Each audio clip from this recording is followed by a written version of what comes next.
welcome back to A Dancer's Mindset with myself, Isabella, but I'm not alone today. We are joined by Suvi Honkanen. Say hello, Suvi. Hello, hello. Heyo. Today we're going to be talking about. She was laughing, by the way, at my dancing for the intro. We got to have fun Yes, today. great moves. Today we're going to be talking about injury, how to cope with injury, but most importantly, how to tell your teacher about it. Because like obviously we'll get into our personal stories, but I definitely struggled with authoritative figures and telling them that something was wrong. Like it was the most terrible thing to do that, to admit that you have an injury, to admit you're in pain, and to admit that maybe you need to stop.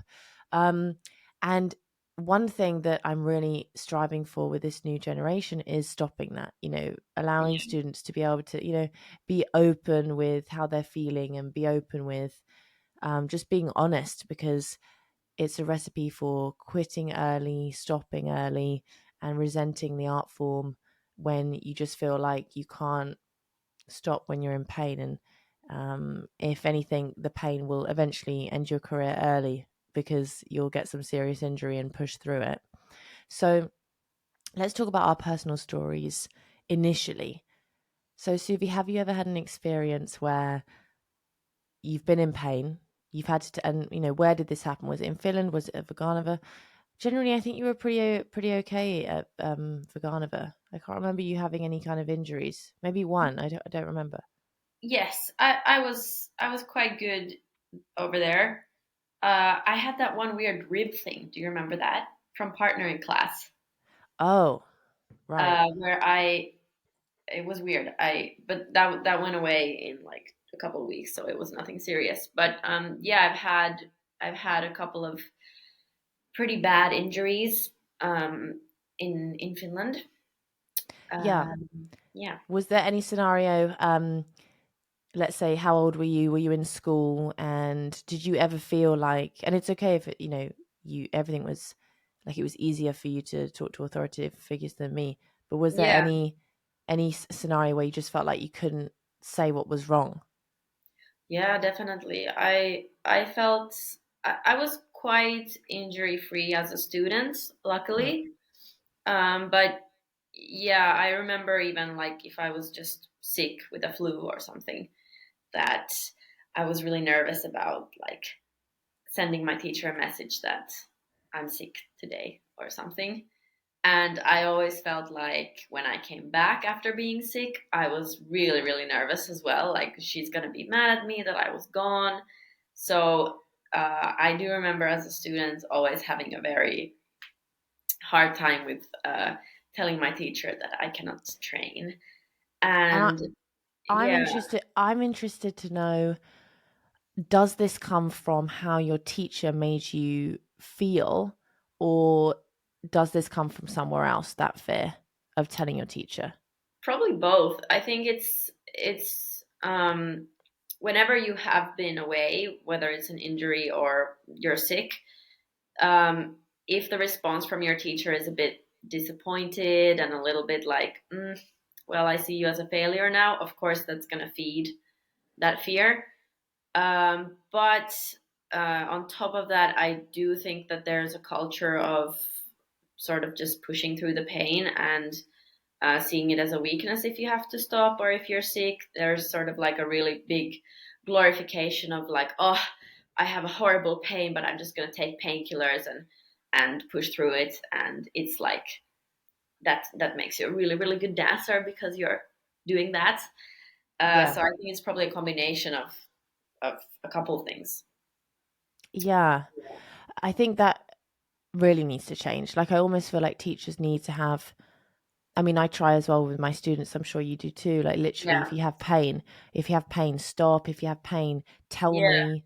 yeah, I also, like, now that, I know, you teach a fair amount as well. Like, when you're definitely. in that sort of role, Yeah, and now that we're sort of on the other side of it, I feel it's so odd to me and strange that a teacher would put this sort of I know. bravado on and this aura on that makes students feel like they can't talk to you and can't tell you you're in pain. you know. It feels very Um, unnatural to do that. I don't really know how. no, yeah, it does feel unnatural. It's like I don't want someone dancing in pain. Like Yeah. that's the worst thing ever. Like, no, let's heal that, do what you can, and we'll get back to it. I Yeah. think there's that awful pressure when you're in these institutions, Mhm. both on the teachers and the students. But I think the Yeah. teachers can kind of lose sight sometimes of looking after the person in front of them. Yeah. Um, like talking about my own experience, I had a terrible time at the Royal Ballet School for this, in particular, because when I was younger, I was growing a lot. So I had a lot of growing pains. I had sort of bursitis in my metatarsals because my feet Mm. grew quite a lot first. So I looked a bit like a clown. Um, and then, so basically, I remember I hadn't really been an injured dancer before then. It was really only just when my body started to become sort of, let's say, vulnerable because it grew and the muscles were weak. But I remember specifically going to the principal's office at the Royal Ballet School, who was also our teacher. Mhm. So it's kind of this double fear all the time, like she's in charge and she's our teacher. Yeah. Um, but I remember standing outside her office and my heart, I had basically sprained my calf the day before, because when you grow, your muscles, your bones grow, but your muscles then stretch and can't Mhm. catch up Yeah. initially, and so it's very easy for you to pull something. So I pulled my calf, and it just like went in a fondue. I was like 14, so just so weak. I went fondue, stretch, and went ping like Ouch. that. Yeah, and I just couldn't point my foot, couldn't do anything. Had to like Yeah. walk around in character shoes, because I needed a heel to Yeah. alleviate my calf. Anyway, so I remember my heart was like pounding outside the office, like pounding as I knocked on the door before she came out. And then she came out and she was like, "Yes, what is it?" And I was like, "Oh," and I was so nervous. And I said, "Oh, I just want to let you know I've hurt my calf. I kind of pulled it yesterday, and I've been advised to not dance today. Would it be okay if I didn't dance today, and if I took the day off?" And then if it was mean then, and a student came up to me and said that, I would be like, "Oh my gosh, fine, completely. Have you been to the physio? Yeah. What's the scenario? What's the Yeah. status?" But she was like, "You can take today off, but tomorrow you come back to class." Jeez. And I was like, "Oh, okay, okay." And Yeah. I was just kind of relieved I had 24 hours off. Yeah. Um, but this got worse. This got much worse. So it was probably like one of the most traumatic experiences of that part of my childhood. Oh, Was horrible. Yeah. I then um kept going back like daily, being like, "Oh, I still can't Yeah. do class yet," because I was also thinking, look, enough is enough. I don't want to push through, injure my calf, get scar tissue in my calf when I'm Yeah. only 14, and Yeah. have then some permanent issue with my calf muscle. Yeah. So I was like, it's not worth it. This can get better in like 5 days if I just give it that. Yeah. So I was constantly being like, "Oh, I need to rest today." Because I was seeing a physio outside of the Royal Yeah. Ballet School, who was actually like on my side, Yeah. and she was like, "Look, you've got to take a few days off with this." And I was like, "Okay." So I was like, "Okay, I'll try." So I kept being like, "Oh, I can't dance today," and it got to the point where I was like sat on the side, and other teachers who obviously she'd spoken to were looking at me like Yeah. dirt, and were like, "Still not dancing today?" Like Ew. that. Yeah, and I was like, "No." And then Jeez. and then this was the clincher, Suvi. I went to the nurse's office one day. I went into the nurse's office. The physio was there, and basically, can you hear my cat in the background? No. Okay, he's banging on the door. Oh, I see her. So basically, behave yourself. Right. Um, so basically, I went. It's like the most important part of the story. What are you doing? So, so I went to the nurse's office, and the physio was there, who was just she was such a sort of weak character that she could never stand up for the student. She was Yeah. like afraid. She was afraid of the teachers, Yeah. And then the ballet mistress came in and sat. But as the physio, and bear in mind, it'd been like 3 days. As Yeah. the physio was examining my calf, the ballet mistress sat at my head, looking at my every reaction, and was like, "Yeah." And the physio was kind of just prodding my calf, and was like, barely touching, and was like, "Does that hurt? Does that hurt? Does Oh that my hurt?" And goodness. I was like, if I say no, then they're going to make me dance again. So I was Yeah. like, and I know it's not ready yet. So I was Yeah. like, no. I mean, I know. I was like, yes, it Yeah. does. Yes. Yeah. And literally, she was like touching my skin, like she was Yeah. barely touching me. I was like, yeah, that hurts a bit. And then the physio after the exam went, do you think you can dance today? Do you think you can do a bit of bar today? And it just wasn't ready. Like it Yeah. was still hurting when I was like, it would hurt when I pointed my foot. It would hurt when I Yeah. rise. Like I barely be able to do anything. And I was like, oh, I think it just needs a couple days longer. And then the ballet mistress screamed her head off and was like, if you're going to be the type of student who doesn't take class and who sits out of class, then you can leave. Like literally terrifying. Goodness. And then she left. And I was just like, what is this? What is going on that you can't look after somebody when they're injured and they can't? And of course, when you instill that in a young person, that Hmm. makes you terrified, Yeah. terrified to say anything to anyone, Horrible.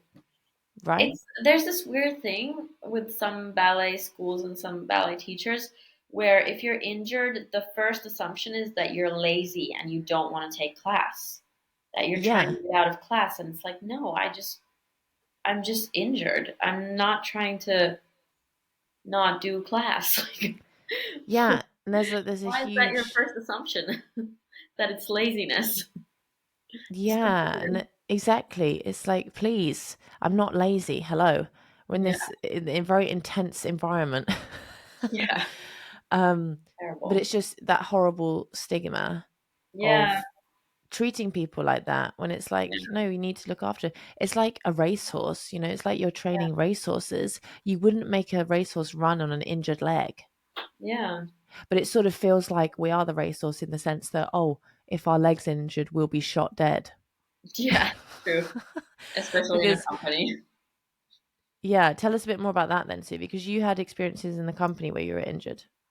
Yeah, I got injured quite a bit, unfortunately. I had like a 4 year streak where I was pretty good. I didn't have any major injuries. Maybe I Mm. was off a week for something minor, but um, yeah, the beginning of my professional career was quite awful. I had this horrible eating disorder that we've spoken about before, so I was very weak physically and mentally. So my first season, I think a month in, I got really, really sick.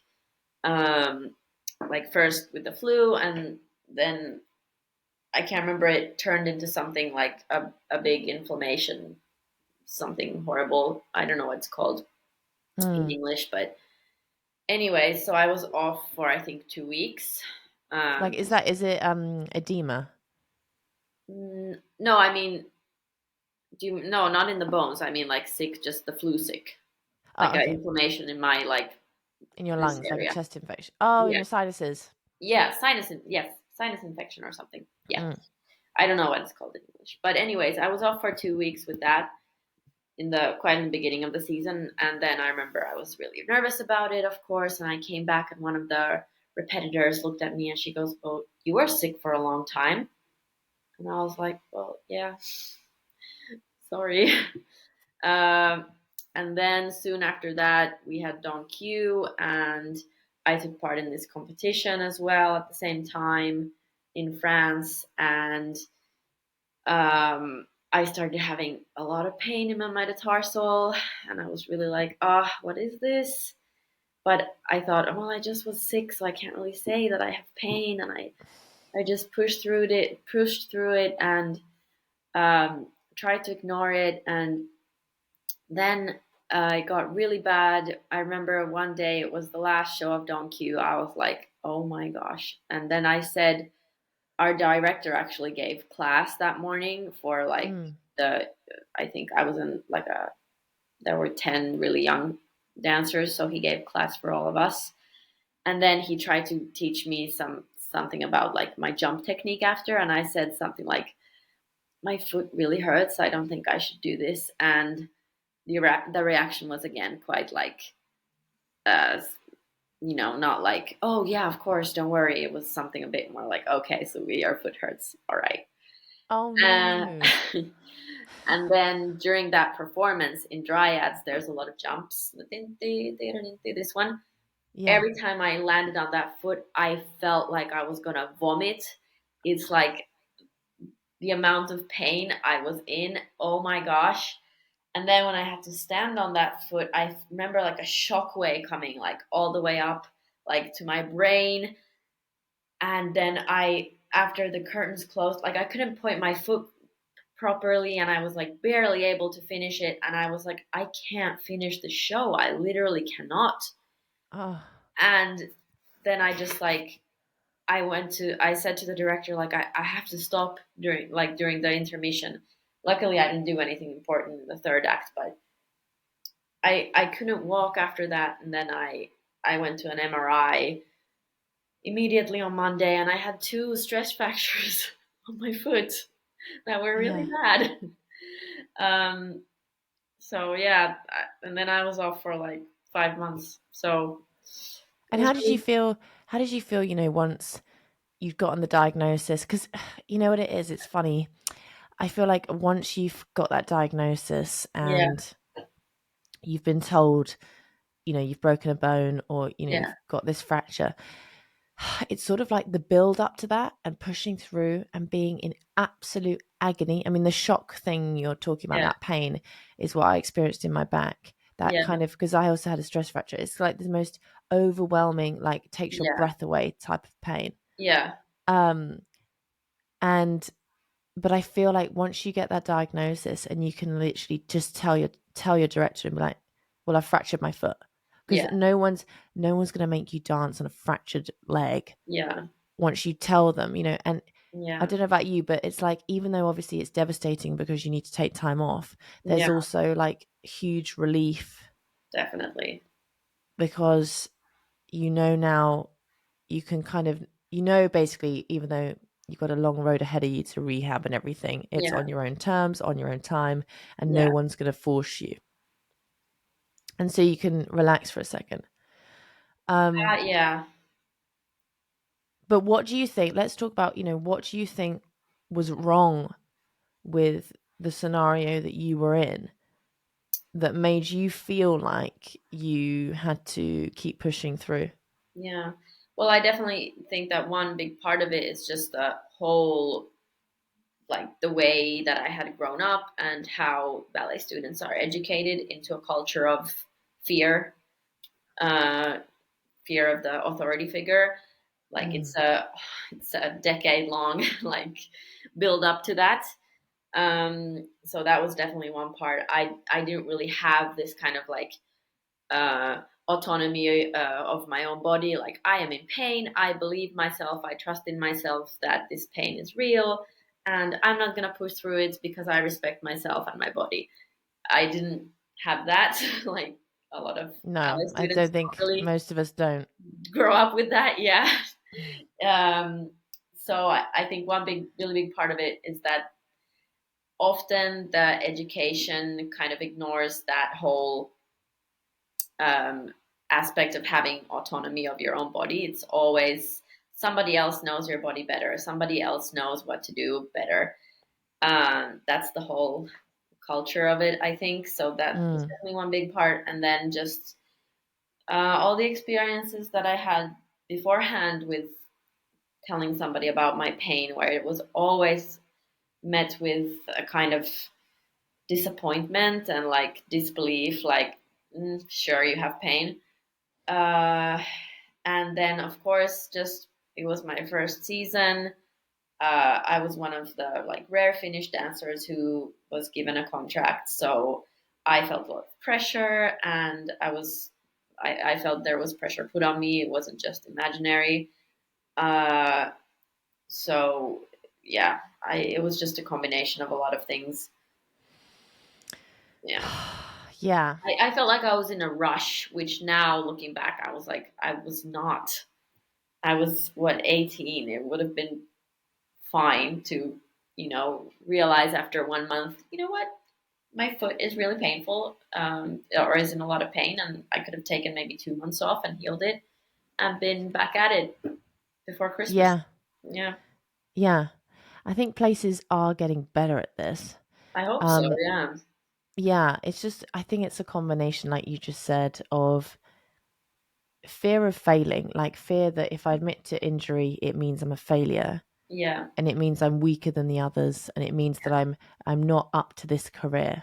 And something is forever ruined if I take sick leave now. It means something is like done. It's done. Yeah. It's over. Yeah, like it's over, like I'll never be taken seriously, I'll never get the contract, I'll never get the Yeah. job, I'll be Which it seen all as might be weak. true. You might be in a shitty company where somebody then thinks, oh, she's weak and they're not going to renew your contract. But then whatever, go to another company. It's fine. Yeah, and then, do we want to be in a place where we are Exactly. living in fear and that we can't sort of Yeah. admit when we're having a bit of pain? Yeah, that's Because more like a blessing. You can be like, oh, this is that kind of place. I don't want to put myself in this kind of situation. well, yeah, because, to be honest, it's very rare for a dancer to go through a career and not have any pain and not have an Probably injury. impossible. Yeah, and you're just really, I think, lucky if you are able to get through, Yeah. it to do, because it's not really a case all the time of there's something physically wrong. It's sometimes it's just you're literally fatigued, tired, and you make Yeah. a wrong step and then you hurt yourself. Like it really is down to a lot of factors, and Yeah. really you need to be able to admit when you're in pain, pace yourself, be like, oh, I can't do that today, but I can do this, and then Yeah. when you have a serious injury, say, look, oh, something's bad's happened, no worries, we'll look after you, a Yeah. couple months off, come back stronger, and Yeah. just I Also trust yourself, I think. yeah, trust yourself. I think where it's difficult is when you're very young and you're in a school and you don't have that job yet and you're desperate for it. Yeah. And a girl, actually, we can talk about this. I won't mention her name, but she is at Bolshoi, Hmm. and she messaged me saying that she had injured her foot leading up to the exams. So it's Yeah. kind of a similar situation to my back. Like she injured her foot and then she had to take like several months off. And she Yeah. messaged me terrified that she wouldn't make the exam. And Yeah. I think it was also her like graduation year. I might be wrong, but it was an Mm. important exam. And she was terrified that she wouldn't make that exam. And it kind of, I got the impression that if she didn't make it, the exam day and the big moment, that her Mm. life would be sort of like ruined, and Yeah. all her hard work wouldn't pay off. Yeah. And I shared my advices to her, but what would you say to that? I'm interested. Hmm.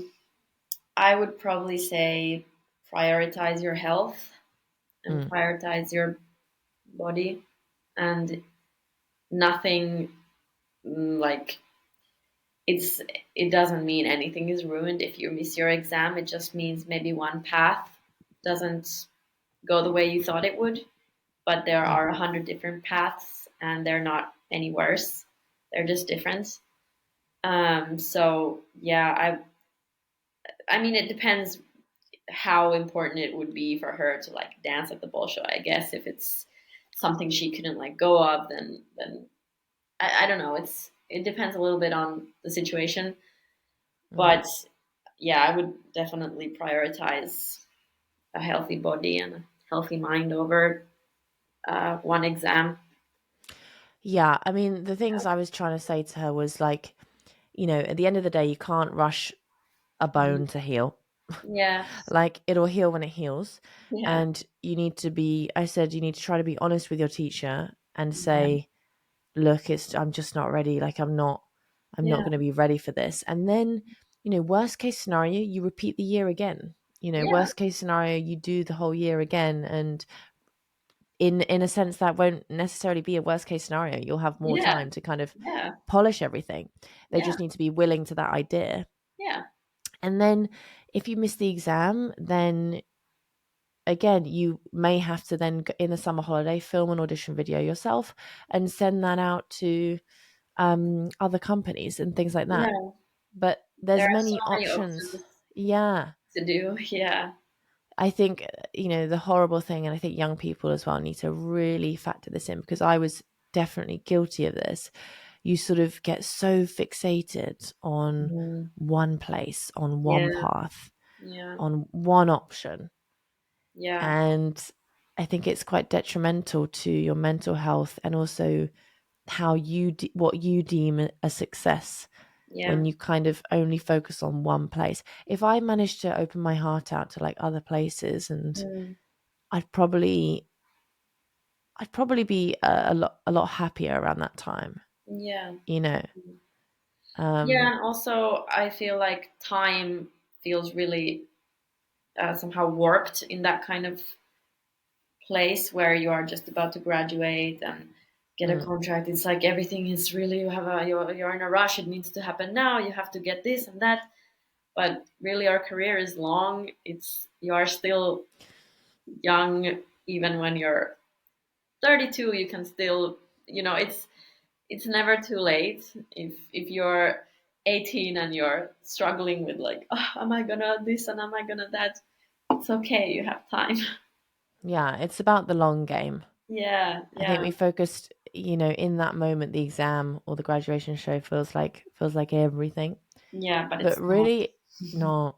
Really, it's just the beginning, you Yeah, know. exactly. It's Yeah, just the beginning. Um and there are options, yeah. And so it's not the end of the world, and you can't control these things. Things happen. yeah, And it's kind of having a sense of being more accepting. yeah, Um but going back to the teachers before we round up today. yeah, Um I wish, had I, if we're talking to our younger selves, I would be like, stay strong in your opinions and how you're mhm, feeling. Like, if you're in pain, tell your teacher, yeah, and just kind of be, let's say, we need to be emotionally aware of people. Like, some people just are kind of hot-headed and yeah, won't completely understand your situation. Some teachers, let's say, won't necessarily treat you right. Like, yeah, some, especially of the older generation. I think younger teachers coming up are much more on a level with the student. At least I try to be, like, like, no, tell me, how are you yeah, feeling? Like, it's sort of like, I always like to think of myself as like, like when a coach is with an athlete. hmm, It's different. It's not like, it's not like you're looking down at yeah. You're someone, there and to support them. Yeah, yeah, you're like by their side, spurring them on, really helping them. yeah, And it needs to be like that. So kind of, you need to be quite grown up, especially if your teacher's kind of, let's say, a bit more tough and yeah, not understanding, yeah, and just be like, look, I'm going to say what I need to say, and she just needs to know. She yeah, might not deal with it well, she might not cope with it well, yeah, but I'm thinking about my career, I'm thinking about the long game. I yeah, know that she'll forget about this in a week. yeah, I might have a crappy week, because yeah, she might be in a mood with me, yeah, but I'll prove myself again, like, soon after this. yeah, And I don't want to have a detrimental recurring injury. So yeah. I'm going to do the right thing and take the time off now. Yeah, I think that's very good advice. Just having a little bit of like selfishness and a little bit of Yeah. this. If somebody gives you an attitude, you can just kind of like laugh about it. Just be like, all right, whatever. I was doing an attitude for you. Attitude. Have a little bit of an attitude. Yeah. Derriere. Just be grown up. Who's a really good example of, like, just someone who's like, do you know what? I say what I say. Who is like some sort Not of me. what? I said not me. Yeah, I know. No, there's, like, like, just some sort of, who's a woman or man, that you like Oh, like not admire. necessarily a dancer? Yeah, not necessarily a dancer, just someone who you're like, God, her vibe is just so amazing. And she just does what she wants, says what she says. Oh, Uh, oh, there are so many of those yeah, women. I loads. feel like, Yeah. but now I can't think of any. No, me neither. But then you look at them and you're like, yes, girl, go Yeah. get it. Yes. And it's amazing. Yeah. Oh, Be like that. Be do you like know that. who I love before we finish? Yeah. I don't really watch the show. I used to watch the show. You know, Queer Eye, the show. Yeah. There's that guy, Jonathan. Yes. Yeah. And every Monday, I don't know if you've noticed, but on his Instagram, I think Yeah. his Instagram is JVN. Yeah. Every Monday he runs up to the mirror with his iPhone and he goes, "You are a heart piece." Like he says some other words, but I won't say it on here. And he's like, "You are strong, you are confident, and you are gonna do great this week." And then and then I he love and then it. he and then he goes, and that's every Monday. Every Monday he slaps his ass. I love it. But it's great. And so if you're having a tough week, let's run up to the mirror ourselves Yeah. and be like, you You. are going to do great this week. Let's do the ballet alternative. You have amazing turnout. And You, you are gonna do amazing pirouettes, and it's gonna be a great week. yeah, and you are strong and confident. I don't know why I'm putting on an American accent. I'll go back. You are strong and confident enough to set your boundaries and say what you need to say to the people Yes. around you so that you have a lasting, long And career. you know your body better than anyone. You are going to do great this week.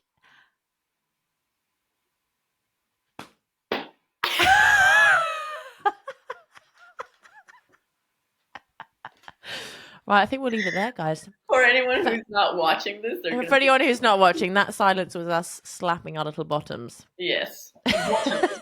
I love how you said that. Our little bottoms. Our little bottoms. Our little bottoms. Oh, our bottom. Bottom. Anyway, guys, thank you so much for joining us. Be strong, be confident, and Yes. set your boundaries. Think about the Yes. long game. Don't let nobody walk over you. No, no, no. Exactly. Ain't nobody got time for that.